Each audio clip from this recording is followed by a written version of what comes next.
With Percy Jackson out now, let's take a look into the world of Camp Half-Blood and demigods in order to find out who's truly the most powerful demigod of them all. Yeah, we're going to rank each and every one of the main demigods in Percy Jackson from weakest to strongest. So let's get to it.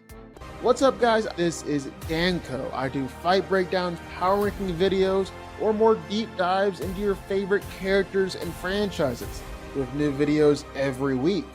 So if that seems great to you, well, sit back and enjoy the video. Hit that like button if you want to, or hit the subscribe button while you're at it. Clarice is a Greek demigod and the daughter of Ares, the god of war. And as the daughter of Ares, she's one of Camp Half-Blood's best warriors. She's incredibly strong and tough, and is such a gifted fighter that has even impressed her dad Ares before. Being associated with the god of war, she's also an expert of all weapons, although Clarice's weapon of choice is her electric spear. It was a gift from her dad, and she's able to wield it with deadly results, even using it to kill a Lydian Drake all by herself. Reena is a Roman demigod and is the daughter of Bellona, the Roman goddess of war. And being the daughter of the goddess of war, Reena is a naturally gifted fighter and swordswoman. Her weapon of choice is a spear sword, a gold spear that can switch between a spear and a sword at will. She's a dangerous warrior, and once she became a huntress of Artemis, she became even more powerful. In fact, as long as she's a huntress, Reena is actually immortal. The only way that she can die is if she's directly killed in combat. Luke is a Greek demigod, the son of Hermes, and one of the main villains throughout the series, until he eventually turned back and died a hero's death. Luke is easily one of the most skilled warriors in the entire series. He's an amazing monster fighter and is known as the best swordsman in the past 300 years. In fact, he's such a great fighter that he's been able to outduel even Percy before, although Percy eventually surpassed him as the books went along. And as the son of Hermes, Luke is incredibly fast. Fast enough to speed blitz Percy several times, and fast enough to even run on air. Leo is a Greek demigod and the son of Hephaestus, the god of forges and technology. And being the son of Hephaestus, Leo has some amazing mechanical abilities, to the point where he was able to repair things that all the rest of Hephaestus's kids thought could never be repaired. Hephaestus himself was impressed with his son's building ability. On top of that, Leo's also the first child of Hephaestus in hundreds of years to have mastered the ability of pyrokinesis, meaning he can generate and control fire. And his fire is so hot and so powerful that he was able to use it to drive off the snow goddess Khione, in a world where facing off against a god or goddess is often seen as plain suicide. Annabeth is a Greek demigod and the daughter of Athena. She's a powerful and skilled fighter, one of the best warriors at Camp Half-Blood. But what really sets her apart is her wisdom and intelligence, which makes sense. Athena is the goddess of wisdom. And so, while a lot of other demigods have flashier powers or might look on the surface more powerful, you should never underestimate wisdom and intelligence. She's an amazing strategist and tactician, and has proven time and time again that she's able to outsmart her opponents and come up with clever plans on how to beat them. Piper is a Greek demigod and the daughter of Aphrodite, the goddess of love. Piper is definitely a decent fighter, and we see her skill grow throughout the series. But that's not what puts her so high on the list. No, that's because of her power known as Charm Speak, where she can basically control others around her just by talking to them. They hear one word and they'll do anything she says. And this power is so great, it's even been used against gods before, and worked. However, it also kinda makes Piper a glass cannon of sorts. If her charm speak doesn't work, or if you simply just close your ears in time, well then she has no real way to beat you. Theia is a Greek demigod and the daughter of Zeus himself.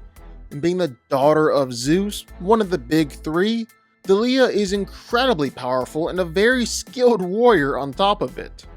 She is essentially divine authority over all the creatures in the sky, as well as weather itself. It has the ability to generate and control lightning and electricity. And thanks to her godly heritage, she has way more power than most of the other Greek demigods, just because we're talking about the daughter of Zeus here. Frank is a Roman demigod and the son of Mars, the Roman counterpart to Ares, the god of war. He's an expert fighter, one of the best warriors on the planet, and is skilled with swords, spears, and every other type of weapon. Frank is also physically the most powerful demigod out there. He's even been able to rival, actually legit overpower actual gods before. Frank also has the unique ability to shapeshift at will, transforming into any animal that he wants, either real or even mythical. Hazel is a Roman demigod and the daughter of Pluto, the Roman counterpart for Hades, the god of death. Like most every other demigod, Hazel is a skilled and deadly fighter, especially skilled with her sword. But what really sets her apart is that she's a child of the big three, and that gives her extraordinary power. She's got the power of geokinesis, being able to control caves or tunnels, and she can control and manipulate precious metals and gems at will, but only precious metals and gems. Jason Grace is a Roman demigod and the son of Jupiter, the Roman counterpart for Zeus, the king of the gods. He's also the younger brother of Theia. Jason is one of the most powerful demigods and one of the most skilled fighters in the series. He's able to rival both Percy and Luke when it comes to swordsmanship skill. Jason is also the only demigod in the series to kill a titan by himself, a feat that only Hercules has accomplished. He's also killed the Trojan sea monster, who is said to be as large as a skyscraper. And as the son of Jupiter, Jason has the ability to control two elements, air and lightning. He can fly all around and generate and manipulate the air. He can control the weather, throw lightning bolts all around. Jason can even create and manipulate massive thunderstorms and even hurricanes. He's easily one of the most powerful demigods in the series, and only two other demigods can possibly rival him. Of course, one of those demigods being Nico, the son of Hades. While he might not be the best fighter out of the bunch, he is an immensely powerful demigod, with power rivaling that of a nuclear bomb. He's also considerably more well trained with his powers than most of the other demigods, mainly due to the fact that he spent time down in the underworld, and the fact that he can train with the dead. Nico also has complete control over the dead.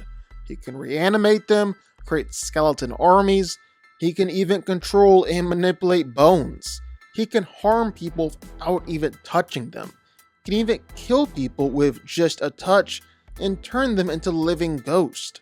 Then, like Hazel, Nico has the power of geokinesis, able to control the earth and create earthquakes, even open up the earth, swallow enemies up, and trap them in the underworld.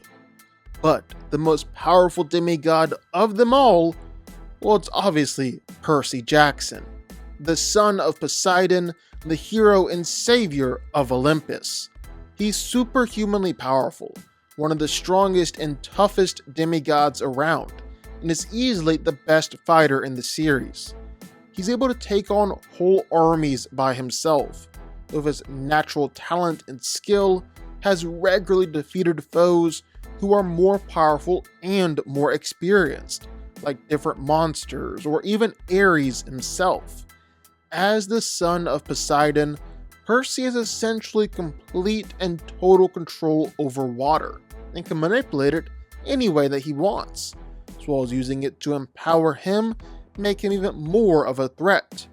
Percy has defeated more monsters, titans, gods, and demigods than any other character here, and several of them, including Nico, have said that Percy is the most powerful demigod they've ever seen. I don't think there's any question about it.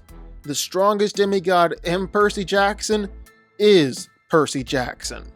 But what do y'all think? Sound off in the comments down below. I know you're gonna have thoughts and feelings on this one for sure. If you stuck around this long and made it to the end of the video, that's amazing. Thank you so much for watching and for supporting us. And if you want to go subscribe, well, go subscribe. You're going to see more videos like this one every single week. I'll see y'all then. I'll see y'all next time.